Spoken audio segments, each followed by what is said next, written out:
ভীষ্মের দরজায় এসে কৃষ্ণ পিছিয়ে গেল, দ্রৌপদীকে বলল চলে যাও, দাদু ভীষ্মকে প্রণাম করো।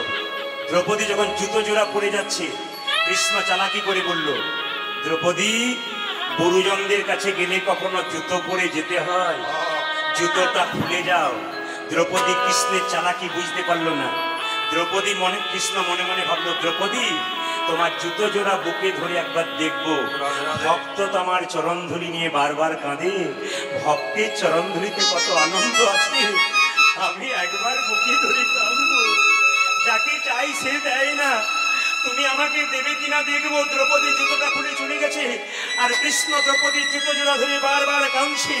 দ্রৌপদী পিছন ফিরে বলছে, প্রভু, তুমি জুতো জোড়া বুকে নিয়ে কাঁদছো কেন? ওগো দ্রৌপদী, ভক্তের যেমন ইচ্ছা হয় ভগবানের চরণ পাবার, ভগবানের তো ইচ্ছা হয় ভক্তের চরণ পাবার।